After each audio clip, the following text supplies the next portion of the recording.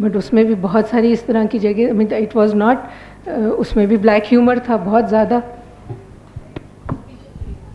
جی آپ کے پاس مائک ہے, پلیز گو اہیڈ. السلام علیکم, میرا نام شفیق الرحمان ہے اور میرا سر حنیف صاحب سے سوال ہے کتاب کی آخری لائن کے حوالے سے. آپ نے ایک پرٹیکولر آیت استعمال کی تھی, لا الہ الا انت سبحانک انی کنت من الظالمین.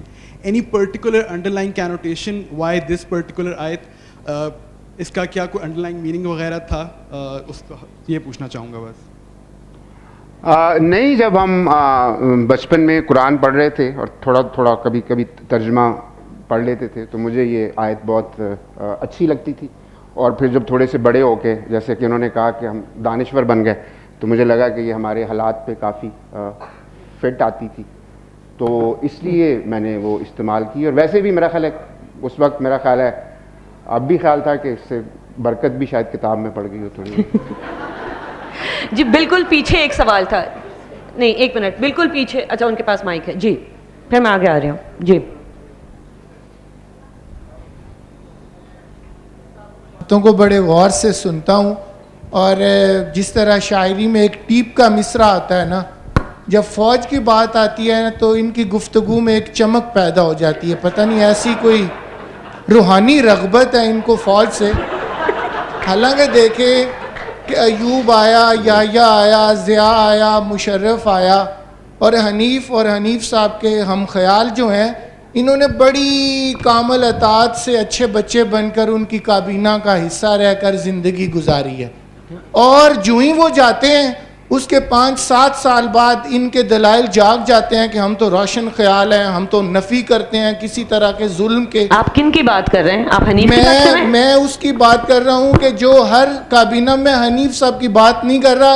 ان کے اور ضیاء میں ایک بات مشترکہ ہے کہ وہ بھی امریکہ کا وفادار تھا, یہ بھی امریکہ کے وفادار ہیں. اور ضیاء سے یعنی کہ یاری ہے, امریکہ سے یاری ہے, تو پاکستانی عوام کو عجیب و غریب طریقوں سے نہ الجھایا گیا ہے, مجھے کچھ سمجھ نہیں آتی. اچھا چلیں, آپ کو نہیں سمجھ میں آیا, اوکے. نہیں میرے اور ضیاء میں ایک بات کامن ہے, وہ بھی ارائی تھے, میں بھی ارائی ہوں, بس اتنی کامن ہو گئی. آگے لے آئیے جی, کدھر ہے مائکس, ان کو آگے دیجیے گا پلیز.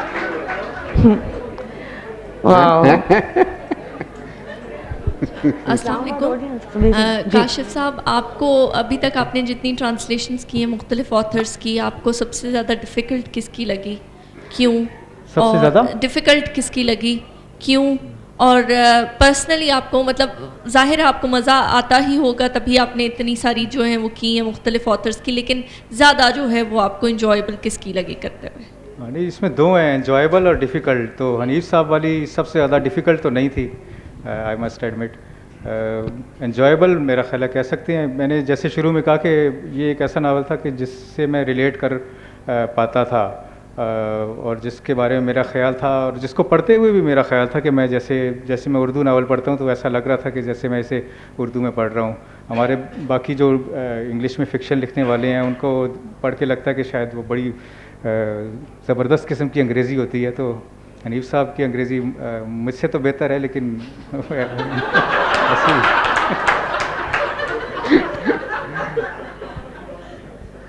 جی یہ پیچھے جو جس بہائنڈ ہم, جی نہیں یہ آپ بولنا چاہ رہے تھے نا, جی تو لے لیجیے. السلام علیکم. کاشف صاحب, میں نے پوچھنا تھا کہ حنیف صاحب نے مینشن کیا تھا کہ جیسے جو ٹائٹل ہے بک کا وہ ایک خاص جنریشن کو سمجھ آئے گا, کیس آف ایکسپلورنگ مینگوز. تو ٹرانسلیشن کرتے ہوئے do you think it's important کہ جو کانٹیکسٹ ہے بک کا سارا سمجھنا ایک اسپیسیفک جنریشن کے لیے زیادہ آسان ہوگا ٹرانسلیٹ کرنا, یا از دیٹ ناٹ ریلیونٹ؟ وہ اسپیسیفک جنریشن جو تھی وہ پرٹیکولر جوکس کے ساتھ زیادہ ریلیٹ کر پاتی تھی. جیسے وہ جہاز پٹ گیا والا غلام اسحاق خان کا جو مذاق تھا, تو شاید اس کو انہوں نے ریٹین کرنا چاہا, اور طارٹ صاحب نے جو ترجمہ سجیسٹ کیا تھا اس میں بھی وہ تھا. تو جو لٹریچر ہوتا ہے اس کا کام یہ بھی ہوتا ہے کہ ایک پرٹیکولر جنریشن جو فیل کر چکی ہو اس کو اگلی جنریشنز تک پہنچایا جائے. تو یہ جو ناول اس لیے بھی اہم ہے, اور بہت سی چیزوں کے علاوہ اس لیے بھی اہم ہے کہ اس خاص جنریشن نے ایک ڈکٹیٹر کو کل کرنے کے لیے مزاح سے جو کام لیا, ہمارے دیسی مزاح سے جو کام لیا, اس کی ڈاکومنٹیشن ہو نہیں پائی تھی ویسے. یا جیسے مشرف کو کل کرنے کے لیے جیسے جس مزاح سے کام لیا گیا اس کے جیسے میمز بنائے گئے, آج کل ہمارے ہینڈسم کے جو میمز بن رہے ہیں, ان سب کی ڈاکومنٹیشن بھی ضروری ہے. اور ڈاکومنٹیشن دو طرح سے ہو سکتی ہے. جو فکشن کی ڈاکومنٹیشن ہوتی ہے وہ زیادہ میننگ فل ہوتی ہے, اس کے معنی کی کئی جہتیں ہوتی ہیں, تو اس کو لانا بہت ضروری ہوتا ہے. اور انہوں نے جیسے انگلش میں لکھا ویسا اردو میں خوشیوں کا باغ ہے, آج ہی اس کا تذکرہ ہو رہا تھا انور سجاد کے ناول کا. تو اس زمانے کے اندر, ضیاء الحق کے زمانے کے اندر جو ناول لکھے جا رہے تھے ان میں کچھ خطرہ بھی تھا, جیسے کہ ہمارے دوست وہ کہہ رہے تھے کہ اس زمانے میں نہیں لکھا جاتا, اس زمانے میں اگر لکھا جائے تو پھر بندہ غیر موجود ہو جاتا ہے, یہ بھی خدشہ ہوتا ہے. تو اس کے بعد جو لکھا جا رہا ہے اس میں یہ کہ جو ایک جنریشن جو فیل کر چکی ہو اس کو آگے پہنچانا بھی اہم ہوتا ہے.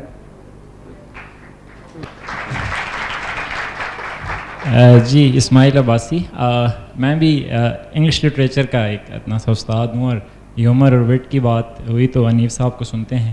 تو حنیف صاحب سے ہی سوال ہے. حنیف صاحب, یہ آپ کا ناول جب تک a case of exploding mangoes تھا تو میرا نہیں خیال کہ اس طرح کے سوال جو یہاں پہ ہوئے اس کا شاید آپ کو اتنا اس طرح کا سامنا کرنا پڑا ہو. تو کیا آپ سمجھتے ہیں کہ جس طرح کا وٹ ہیومر آپ کے ہاں پایا جاتا ہے اس کو کامن لاٹ تک پہنچانے کے بعد اور اس طرح کے سوالوں کا سامنا کرنے کے بعد آپ کو آپ باقی ناولسٹ کو بھی یہ مشورہ دیں گے کہ اس کو ٹرانسلیٹ کیا جائے, یہ پہنچنا چاہیے جس طرح سے صاحب نے بھی ذکر کیا, اور باقی یا نہیں؟ دیکھیں, کتاب پہ تو کسی نے اعتراض نہیں کیا. ایک نے کہا کہ میں 3-4 کی کابینہ میں رہ چکا ہوں, اور یا میں امریکہ سے کچھ میرا رشتہ داری ہے, دوسروں کا کچھ نظریاتی مسئلہ ہے. میرا خیال ہے کتاب سے تو ابھی تک مجھے کسی کو مسئلہ کو ایز سچ نظر نہیں آیا. تو میں تو بالکل کہوں گا کہ ترجمے جو ہیں ہونے چاہیے. بلکہ جو اہم چیز ہے جو ہم جس پہ بات نہیں کرتے, ہماری جو آپس کی زبانیں ہیں, مثلا جو سندھی میں لکھا جا رہا ہے وہ پنجابی میں یا اردو میں ترجمہ نہیں ہوتا, جو پنجابی میں لکھا جا رہا ہے اردو والوں کو کوئی پتہ نہیں کہ یہ کیا لکھتے ہیں. تو آئی تھنک وہ بھی ضروری ہے کہ انگریزی سے اور باہر کی زبانوں سے ترجمے ہوں جو ہماری اپنی زبانیں ہیں, تو وہ ہمیں ایک دوسرے کی کہانیاں سننے کی جو ہے تھوڑی سی عادت ڈالنی چاہیے. اور یہ کام صرف انسٹیٹیوشنل لیول پہ ہو سکتا ہے, جیسے انہوں نے بتایا کہ ایک یونیورسٹیز ہیں 2 جن میں کورس پڑھائے جاتے ہیں. تو میں تہہ دل سے مشکور ہوں کاشف صاحب کا کہ مطلب یہ میری خوش قسمتی ہے کہ ان کو پسند آئی, اور انہوں نے بالکل بغیر کسی اس کے لالچ کے بیٹھ کے کیا, کیونکہ یہ باقاعدہ ایک سیلف لیس قسم کا محبت والا کام ہوتا ہے. کیونکہ کتاب ابھی بھی میری ہے, سب کہیں گے جی حنیف صاحب کا ناول ہے, اور انہوں نے اپنی زندگی کے 7-8 مہینے جو ہیں بیٹھ کے بغیر کسی اس کے معاوضے کے, بغیر کسی اس کے لگائے ہیں, صرف اس جذبے کے ساتھ کہ انہیں چیز پسند آئی تو ایسے لوگ جو ہیں جو انگریزی میں نہیں پڑھ سکتے وہ بھی پڑھ سکیں. تو میرا خیال ہے یہ ایک بہت ہی نفیس اور قربانی والا جذبہ ہے جو عام طور پہ شاعروں اور لکھاریوں میں نہیں ہوتا. ہم سب لوگ اپنی کام جو ہے اسی کو آگے بڑھانا چاہتے ہیں.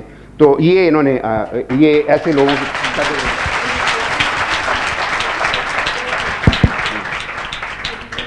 السلام علیکم سر, میرا نام باقر ہے اور میرا تعلق بھی اسی پروفیشن سے جس کا آپ کا بھی کبھی تھا اور جس کا ذکر اس بک میں اور ریڈ برڈز میں بھی ہے. تو وہاں جو تجار بندے کتابیں پڑھتے ہیں ان سے کبھی ڈسکشن ہو تو وہ آفینس لیتے تھے, لیکن تو میں یہی سمجھتا تھا آپ والی بات کی شاید 10 سال بعد سمجھ آ جائے, لیکن یہ سوال جواب سن کے تو لگا ہے باہر بھی وہی حال ہے. دوسرا سر سوال یہ ہے کہ خاص کر ریڈ برڈز پڑھنے کے بعد یہ ذہن میں سوال اٹھتا ہے کہ جوزف ہیلر سے اگر آپ متاثر ہیں یا کس حد تک ہیں, یا آپ کی کوئی انسپریشن؟ میں بہت متاثر ہوں, اتنا متاثر ہوں کہ میرے پاس ابھی بھی کیچ 22 کی 4 کاپیاں پڑی ہوئی ہیں, اور جب میں 18 سال کا تھا تو میری بیڈ سائڈ ٹیبل پہ ہوتی تھی, اور میں ان کے مطلب اس کے صفحے کے صفحے مجھے یاد تھے. تو بالکل وہ میری بہت زبردست رائٹر تھے, اور میری ارلی انسپریشن جو ہوتی ہے شروع میں جو پڑھ کے بندہ جو ہے جن کی نقالی کرنے کی کوشش کرتے ہیں آپ نا, جیسے استادوں کی, تو وہ تو بالکل وہ ان سے میں بہت بہت متاثر ہوں. پیڑ میں جا کے بیٹھے تھے؟ سوری, پیڑ میں جا کے بیٹھے ابھی تک یا نہیں؟ جی پیچھے سے لیجیے. میرا نام فارحہ ہے, اور میرے خیال میں جتنے سوال جواب ابھی ہوئے اس کے حساب سے مجھے لگتا ہے کہ سٹائر یا ڈارک ہیومر بیسیکلی ایک ٹالرنس کی طرف لوگوں کو لے کے جاتا ہے, اور شاید ہمارے معاشرے میں اس کی زیادہ ضرورت ہے.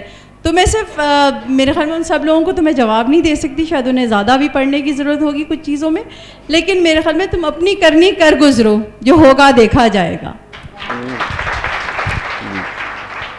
آگے آپ اپنا ہاتھ پلیز اوپر کریں تاکہ وہ دیکھ لیں. السلام علیکم. محمد Hanif, I'd like to ask you, صدر ضیاء الحق جو ہیں وہ بہت زیادہ ایک looming figure ہے ہماری ہسٹری میں, I would say. So can you talk about him as a literary muse? Very little has been written about him in literature, Pakistani literature. Can you talk about your thought process when you were writing something related to him? میں نے بھی ایک ہی چیز لکھی ہے اسی novel میں ان کا ذکر ہے, اور میں جب لکھ رہا تھا تو میں چونکہ ان کی شہادت کے یہ کوئی کافی عرصے کے بعد لکھی گئی, تو جو اس کے بعد یہ آپ وہ مسجد میں جا کے یہ بات کر لیں, یہاں چھوڑیں یہ. سو آئی واز کوائٹ سرپرائز. میرا خیال تھا کہ وہ اتنے سال تک 11 سال تک وہ رہے تو ان کے بارے میں لٹریچر موجود ہوگا. تو میں نے کافی کتابیں ڈھونڈی, لیکن صرف کچھ چند کتابیں ملتی ہیں, وہ بھی جو مطلب ان کے ساتھ جو جن جرنلز نے کام کیا ان کے ساتھ, یا جو صحافی ان کے ساتھ اٹھتے بیٹھتے تھے, اور وہ سب میں جو ہے ان سب کو بیان کیا گیا تھا ان کو کہ ایک بالکل سادہ سا آدمی, بالکل ایک ہمبل, بالکل ہر ایک کے آگے جھکے جا رہے ہیں, اچھے جا رہے ہیں, which came across as very very dull person, which is not very good like for a fictional character. And I was quite obsessed with the fact کہ چونکہ ہم مطلب میں خود بھی صحافی ہوں تو ہمیں بہت وہ ہوتا ہے کہ یہ چیز صحیح ہے یا غلط ہے, مطلب یہ ہوا تھا یا نہیں ہوا تھا. And I was writing a novel, I mean I wasn't writing a book of history. So for a very long time I was stuck at this point کہ اس کا کیا کروں, یہ بندہ تو کچھ کرتا ہی نہیں ہے, مطلب بقول اس کے جو پڑھا ہوا ہے اس نے تو کبھی زندگی میں کچھ کیا ہی نہیں سوائے نمازیں پڑھنے کے اور ملک کی بہتری چاہنے کے. سو ایک دن مجھے وہ ایک خیال آیا کہ یہ میرا کیریکٹر ہے. So as a writer you can do anything with your character what you want. تو میں نے ایک دن I thought why don't I barge into his bedroom. So I think that's what I did, and that gave me like a certain kind of certain freedom to kind of imagine him, because I'm sure he wasn't like this at all. It's just that I needed a starting point, and sort of just barging into his bedroom was that point which kind of gave me the freedom to ان کی روح دیکھ رہی ہے, ان کو بات پسند نہیں آئی ہے.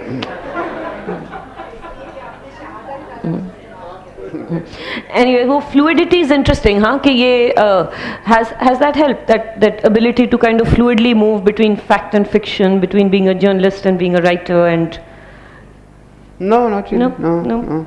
Okay. Okay, so we'll end. Before we end, Kashif صاحب ہمیں کچھ مزید پڑھ کے سنانا چاہیں گے. اچھا, یہ اس ناول کا ایک بڑا دلچسپ حصہ ہے جس میں ضیاء الحق یہ فیصلہ کرتے ہیں کہ وہ سائیکل پر ذرا باہر نکل کے عوام کا حال چال دیکھیں. یہ کافی لمبا ہے, میں اس میں سے 1.5 صفحہ آپ کو پڑھ کے سنانا چاہوں گا. وہ سائیکل پہ جا رہے ہیں تو وہ کہتے ہیں کہ سائیکل سے نیچے اترو چاچا جی, کیا خیال ہے تمہارا, ہیڈ لائٹ کے بغیر تم جا کہاں رہے ہو, کان پکڑ لو, پولیس والے نے کہا. اور اس طرح اس نے اپنے کان کے پیچھے سے ایک سگریٹ نکالا اور اپنی شال کے نیچے سے لائٹر نمودار کیا. اس نے سگریٹ جلایا تو اچانک فضا میں مٹی کا تیل جلنے کی بو پھیل گئی. جنرل ضیاء نے فٹ پاتھ پر سائیکل کا توازن برقرار رکھنے کی کوشش کی, لیکن پولیس والے نے اسے ایک کک لگائی, سائیکل کو نہیں ضیاء کو, اور سائیکل فٹ پاتھ پر لڑکتی چلی گئی اور پھر دھم سے گر گئی. جنرل ضیاء نے شال سے اپنے ہاتھ باہر نکالے اور اپنے کان پکڑ لیے. یہ گڈ گورننس کا ایک سبق تو تھا, لیکن پر لطف بھی ثابت ہو رہا تھا. وہ ابھی سے اپنے دماغ میں ایک تقریر تیار کر رہا تھا. اس ملک کو چلانے کے لیے مجھے جتنی بصیرت چاہیے وہ میں نے اسلام آباد میں آدھی رات کو ایک خالی سڑک پر ڈیوٹی دینے والے اکیلے پولیس کانسٹیبل سے سیکھ لی. ایسے نہیں, پولیس والے نے مایوسی سے اپنا سر ہلایا. مرغا بنو, ککڑ. جنرل ضیاء نے سوچا کہ وقت آ گیا تھا کہ اسے اپنا تعارف کرا دے, لیکن کانسٹیبل نے اسے اس کا چہرہ ظاہر کرنے کا موقع ہی نہیں دیا. اس نے شال سے ڈھکا ہوا اس کا سر پکڑا اور شال نیچے کر دی. اب یہ بہانہ مت کرنا کہ تمہیں پتہ ہی نہیں کیسے بنتے ہیں مرغا. جنرل ضیاء جانتا تھا کہ مرغا کیسے بنتے ہیں, لیکن آخری مرتبہ نصف صدی پہلے اسکول میں مرغا بنا تھا, اور اس خیال نے اسے حیران کر دیا تھا کہ لوگ اب بھی یہ بچکانہ سزا دیتے ہیں. اس کی کمر جھکنے سے انکار کر رہی تھی, لیکن کانسٹیبل اس کا سر نیچے کو دباتا گیا جب تک کہ وہ اس کے گھٹنوں کو نہ چھو گیا. جنرل ضیاء نے ہچکچاتے ہوئے اپنے دونوں ہاتھ اپنی ٹانگوں کے درمیان سے گزارے اور اپنے کانوں تک لے جانے کی کوشش کی. اس کی کمر کنکریٹ کا کوئی بلاک بن چکی تھی اور جھکی نہیں رہی تھی. اس کے جسم کے بوجھ تلے اس کی ٹانگیں کپکپا رہی تھیں اور اسے محسوس ہوا کہ وہ گر جائے گا اور لڑکنی کھا جائے گا. کانسٹیبل نے جیسے ہی اس کے سر سے اپنا ہاتھ ہٹایا اس نے اوپر دیکھنے کی کوشش کی. کانسٹیبل نے ہاتھ کی جگہ اب اس کی گردن پر اپنا پیر رکھ دیا. جنرل ضیاء اپنا سر نیچے ہی جھکائے ہوئے بولا, میں جنرل ضیاء الحق ہوں. دھواں کانسٹیبل کے حلق سے ٹکرایا اور اسے کھانسی کا دورہ پڑ گیا جو بعد میں ہنسی کا دورہ ثابت ہوا. کیا اس غریب قوم کے لیے ایک جنرل ضیاء کافی نہیں ہے؟ کیا ہمیں اب بھی تم جیسے پاگلوں کی ضرورت ہے کہ وہ آدھی رات کو جنرل ضیاء بنے گھومتے پھریں؟ جنرل ضیاء نے اپنے چہرے سے شال گھسیٹ کر ہٹائی اس توقع میں کہ کانسٹیبل اس کے چہرے کی ایک جھلک دیکھ لے گا. عالم پناہ, کانسٹیبل نے کہا, آپ تو بہت مصروف آدمی ہوں گے, آپ کو تو بہت جلدی ہوگی کہ واپس آرمی ہاؤس میں جا کر اس ملک کی باغ ڈور سنبھال لیں. مجھے ایک لطیفہ سناؤ تو میں تمہیں چھوڑوں گا. کیا تمہیں اپنی زندگی میں کوئی اتنا رحم دل پولیس والا پہلے ملا ہے؟ چلو مجھے جنرل ضیاء کے بارے میں کوئی لطیفہ سناؤ. تو وہ لطیفہ اب اس میں پہنچی.